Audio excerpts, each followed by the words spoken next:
Alors, quel est ton meilleur souvenir d'enfance? C'est mes souvenirs d'école, tu vois, avec tous mes copains, copines, tout ça. Et puis, comme c'était papy l'instituteur, c'était sympa, bien qu'il soit sévère avec moi à l'école. Bon, autrement, bah, c'est tout, hein, de mon meilleur souvenir, c'est ça. Après, il y en aura d'autres. Et pourquoi tu dis qu'il était si sévère? Il était très, très sympa à la maison, mon papa. Ah, c'est vrai qu'il était calme, il était pondéré, il savait expliquer les choses et tout. Mais à l'école, il fallait que je sois attentive et tout, et que je suive bien ce qu'il raconte et tout. Alors comme j'étais un peu, tu sais, remuante, alors bah, il sévissait, hein. J'avais des lignes aussi comme les autres à copier 50 fois, 100 fois les lignes. Ou quand mon travail n'était pas bien fait parce qu'il voulait que ce soit au top. Comment est-ce que tu as rencontré papy? Alors papy, je l'ai rencontré au travail. Il venait faire l'installation des machines bulles au pas autonome et moi j'étais employée là et je commençais l'informatique parce que l'informatique démarrait au pas autonome. Et puis on s'est connus comme ça. Et puis un beau jour, il m'a demandé si je voulais l'accompagner au cinéma, tout ça. Et puis il m'a raccompagné chez ma tante, chez qui je logeais. Et puis petit à petit, ben, ça s'est fait comme ça. On ne se faisait rien voir au travail, hein. C'était caché. Personne n'était au courant. Et je l'appelais mon lapin bleu. Tu vas en savoir des choses. Bon, et puis après, ben voilà, ça a été vite fait, hein. On s'est connus, forcément, on a travaillé ensemble, et puis après, ben, le mariage a été décidé, et hop, fiançailles au mois de mars, et puis mariage au mois d'août. Voilà, notre petite rencontre. Et tu peux rappeler depuis combien de temps vous êtes ensemble, du coup? Depuis 1959. Ça fait un bail, hein, quand même. Mais on a tenu bon, hein. Oh, il y a eu de l'orage de temps en temps, comme tout le monde, hein, mais on a résisté aux intempéries. Et, qu'est-ce qui t'attirait dans ton travail, justement? Ben, pour autonome, j'aimais beaucoup mon travail dans l'informatique, mais comme papy se déplaçait à droite à gauche, ben, j'étais obligée de quitter mon travail. Voilà, donc je suis partie 3 mois à Lille après mon mariage, et puis après on s'est installé sur Rouen quelques jours en hôtel parce qu'on n'avait rien. Après on a été en meublé. Et puis après, bon, bah, on a trouvé une maison à Sotteville en location. Et puis là, on a passé, je crois que c'est 9 ans et demi. Et après, on a fait construire. Est-ce que vous saviez que vous alliez avoir 3 enfants? Au départ, c'était, oui, mon désir. Après, bon, bah, à 2, je me suis dit, c'est bon. Et puis, bah, le troisième est arrivé en catastrophe, 13 mois après. Donc voilà, moi, j'étais bien obligée de l'accepter, hein. Non, mais j'aimais beaucoup les enfants, alors de toute façon, c'était mon choix, hein, d'en avoir 3 au départ. Parce que, bon, c'est bien, quoi. Même toute gamine, dès que je voyais quelqu'un qui promenait un bébé dans le village, il fallait que j'y aille tellement j'aimais ça. Ah oui, c'était mon plaisir. Et c'est d'ailleurs pour ça que tu as continué ta vie professionnelle, on pourrait dire, en faisant nourrice. Voilà, j'ai continué. Après, j'ai gardé des enfants. Il y a des gens qui m'ont demandé, pourriez-vous garder mercredi, ça nous arrangerait. Bon, j'ai commencé comme ça, puis après, ben, ça s'est enchaîné. Et puis, ben, j'en ai gardé une centaine après. Voilà. Et qu'est-ce que ça te fait quand ça t'arrive de les croiser des années plus tard? Écoute, il n'y en a plus un qui vient me voir. Ils n'osent pas. Et alors, ils disent aux parents, bah oui, on a vu tata, mais on n'a pas osé s'arrêter. pour lui dire bonjour. Bon, il y a des parents que je revois, tout, mais voilà. Eux, oui, à part une qui s'est arrêtée là une fois à la barrière, que j'ai pas reconnue. Elle m'a dit, Tata, tu me reconnais pas. Je ne reconnaissais pas du tout, alors, mais elle avait voulu s'arrêter là.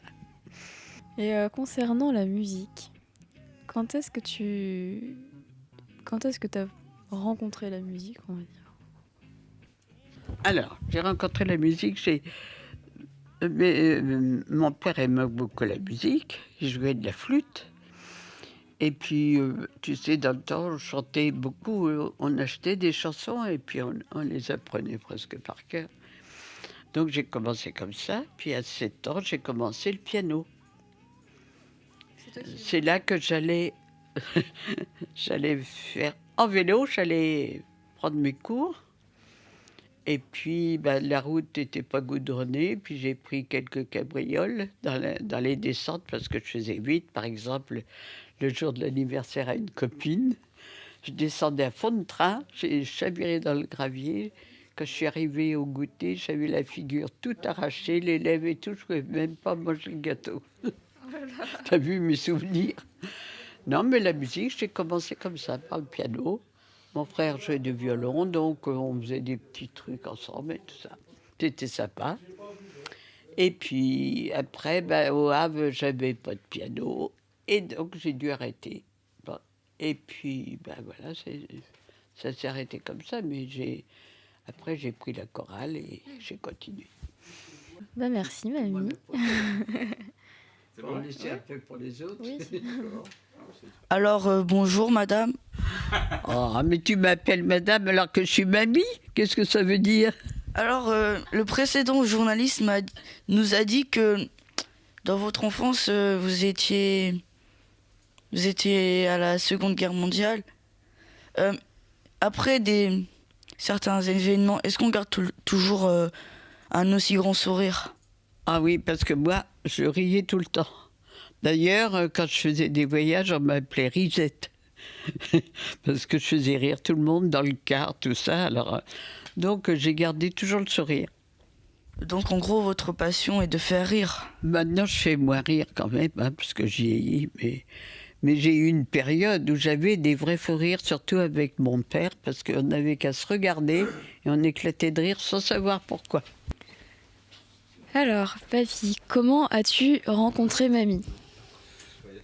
Ah, mon travail m'a envoyé en Normandie. Alors, je suis arrivé à Rouen, et puis à Rouen, on m'a dit, non, il y a le port autonome au Havre qui va démarrer, il faut aller travailler là-bas. Et je suis donc allé au port autonome du Havre.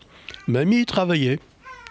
Et c'est là qu'on s'est rencontrés, au fil du temps. Je donnais des rendez-vous avec des petits bouts de papier, c'était des cartons, des cartes perforées, les petits trous. Ça me permettait de donner l'heure et l'endroit. C'est comme ça qu'on se donnait rendez-vous. Et qu'est-ce qui t'a plu chez elle? Oh, tu sais, c'est un ensemble, ça ne se discute pas, ce genre de choses. Bon, elle était rieuse, facilement, et puis bon, elle aimait bien la plaisanterie, et puis voilà. Puis il y a des choses qu'on a partagées aussi. Quel est ton meilleur souvenir d'enfance? Oh là là, là le meilleur souvenir, c'est difficile parce que avec la guerre, il y a eu beaucoup de choses qui se sont passées, qui ont coupé un petit peu mon enfance en deux parties, avant la guerre et après, pendant et après. Alors de dire le meilleur moment, un des meilleurs moments peut-être, c'est quand j'ai entendu sonner les cloches de Notre-Dame à la libération de Paris. C'est peut-être un des meilleurs moments parce que là on réalisait que enfin les Allemands partaient, c'était tout. Mais il y en a eu d'autres sûrement, mais là comme ça, à brûle-pourpoint, je ne peux pas te dire exactement. Est-ce qu'il y a quelqu'un qui t'a donné le goût de la lecture ou c'est toi qui l'as trouvé tout seul? Oh, tu sais, déjà, on était à une époque où il n'y avait pas de télévision, donc on était plus porté vers la lecture. Hein. Et puis, pendant les grandes vacances, je partais en colonie de vacances avec le patronage, que c'était à l'époque c'était ça, et au chalet dans le Jura où nous allions, il y avait une bibliothèque. On faisait la sieste obligée après manger. Donc, comme je ne pouvais pas dormir, je lisais, il y avait un grand choix de livres. C'est là que ça a commencé. Hein. As-tu une citation de vie que tu aurais gardée Une citation de vie? Carpe diem, hein, parce que citation de vie, tu sais, hein, faut vivre l'instant présent. Bonjour papy. Bonjour. Qu'est-ce qui t'attire le plus de les huîtres? Comment se fait-il que tu arrives à en manger autant?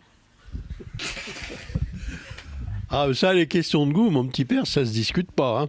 Mes premières grandes bouffes d'huîtres, ça date quand mon père travaillait. Il avait un client en Bretagne qui, tous les ans à Noël, lui envoyait des bourriches d'huîtres. Et c'était de la Belon, du top.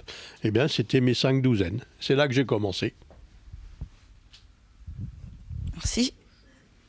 Coupé.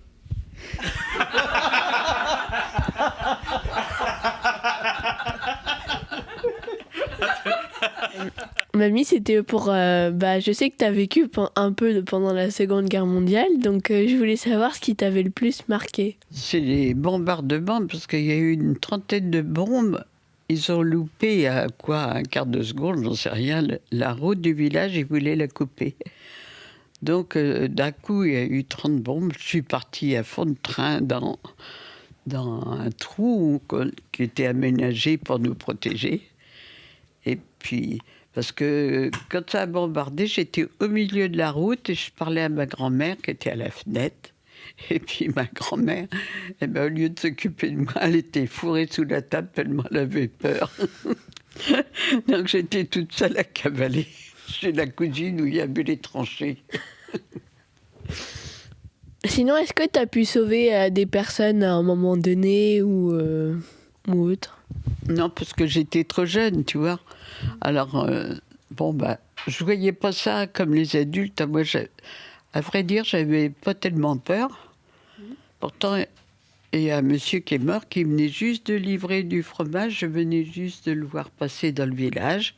Et puis, on a entendu de la mitraillette. Et puis, on a appris qu'il était mort. Il avait été mitraillé par les Allemands, quoi. Alors tout ça, ça marque quand même. Hein. Mais j'étais trop jeune pour réaliser, tu vois. Enfin, est-ce que tu avais des personnes qui étaient par exemple des amis ou des amis qui étaient juifs ou allemands, enfin... Alors ma tante a tenu un commerce dans le village et puis elle a accueilli une petite juive que son beau-frère qui habitait en Suisse leur avait amenée pour protéger. Elle n'est pas restée longtemps, mais après je ne sais pas ce qu'elle est devenue, mais il y avait une petite juive dans le village qui était cachée. Et donc du coup, est-ce que tu avais des amis juifs ou allemands? Ou juste tu connaissais des personnes? Non, je connaissais personne d'autre. Hein. Et puis je te dis, j'étais gamine. Alors il y en avait peut-être d'autres, mais qu'on me cachait à moi. Là, je l'ai su qu'après qu'elle était juive, la petite. Parce que il fallait pas le dire. Et moi, je leur ai répété, j'étais trop jeune, alors je faisais pas de différence. Mamie, qu'est-ce qui t'attire et qu'est-ce qui fait que tu sois aussi bonne en cuisine? La cuisine, tu sais, quand je me suis mariée, j'étais nulle parce que la tante chez qui j'habitais ne voulait jamais que je touche à sa cuisine. Elle aurait eu peur que ce soit pas bien fait. Mais je lui suis mise petit à petit en bouquinant des livres de cuisine. Et puis après, ça plaît. Hein. On crée tout ça au fur et à mesure, donc ça plaît. À quel âge as-tu rencontré papy? Ah, dis donc, tu me poses une question, là, je me rappelle plus de la date. Oh, peut-être en 57, par là? Oh, oui, 57, peut-être, 1957. C'est un bail, hein. Et dans quelles conditions? À mon travail. Je l'ai connu sur le lieu de mon travail. Parce qu'il est venu travailler là où j'étais, et puis voilà, on s'est connus en travaillant. Quel était ce travail? C'était dans l'informatique. Alors tu vois, ça a changé parce qu'après j'ai gardé des enfants, mais j'ai démarré comme ça.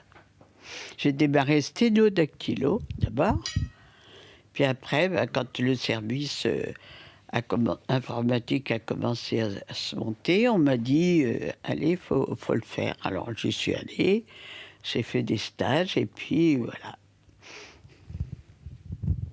Merci. Au revoir. Allez, au revoir.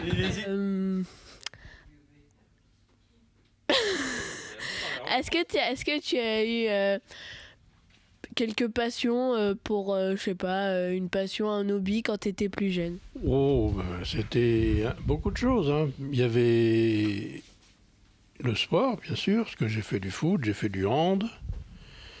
Il y avait, juste après la guerre, les nouveaux films américains qui sortaient, les westerns surtout, j'y allais avec mon père. Il y avait beaucoup de choses comme ça.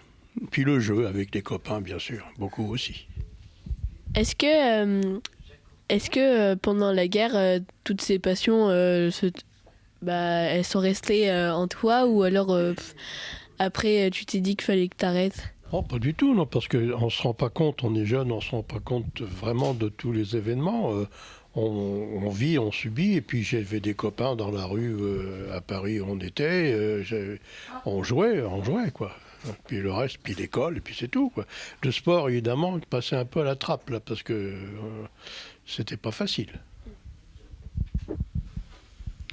Et tu m'avais dit que tu voulais faire du violon, mais que tes parents avaient refusé. Tu savais pourquoi ou pas? Oh, bien sûr, je l'ai raconté maintes et maintes fois, ça. Ma mère a fait du violon. Et la veille de passer le concours du conservatoire à Lille, sa sœur lui a vendu son violon. À partir de cet instant, il n'a plus été question pour elle de faire quoi que ce soit. Donc quand moi j'ai voulu apprendre le violon, elle m'a dit non. Voilà, c'était tout net et sans bavure, non. Pourquoi elle a vendu son violon? C'est pas ma mère qui a vendu ça, c'est sa sœur. Parce que les deux sœurs étaient toujours en bagarre. Donc c'est une partie du conflit entre les deux, et pour lui faire du mal, pour se venger, voilà. C'est tout ce qu'elle avait fait, c'est trouver.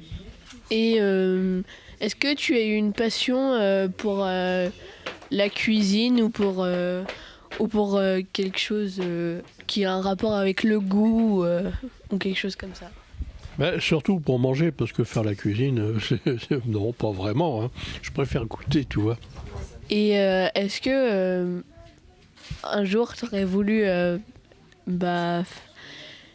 je sais pas, changer un petit peu de vie, te consacrer que à tes hobbies? Oh, on a tous des envies comme ça, mais la vie étant ce qu'elle est, si on se donne pas les moyens pour faire ce que l'on voudrait vraiment faire, on le fait pas, on fait autre chose. C'est un peu moi, quoi.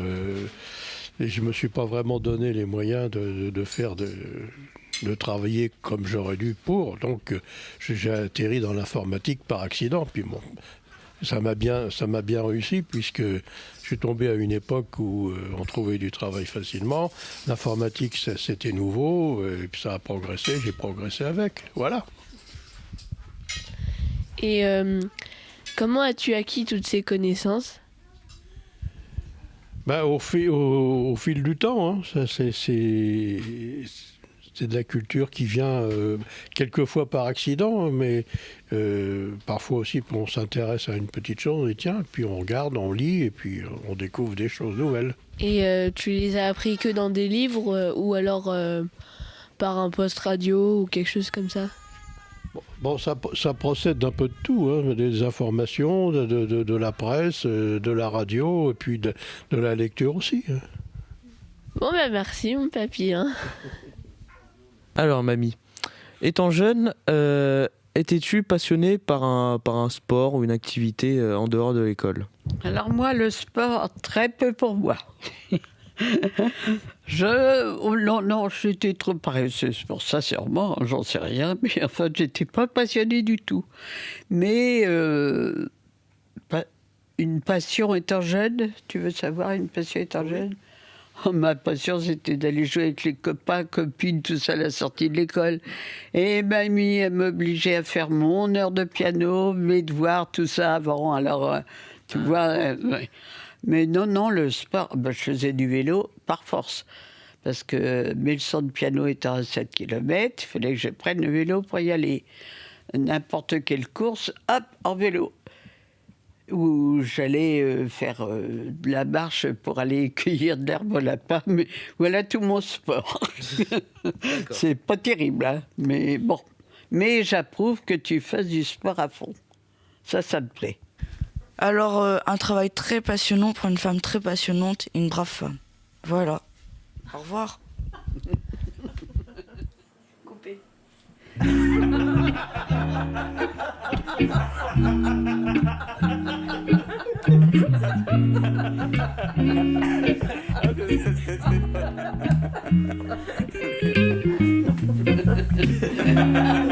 C'est bien.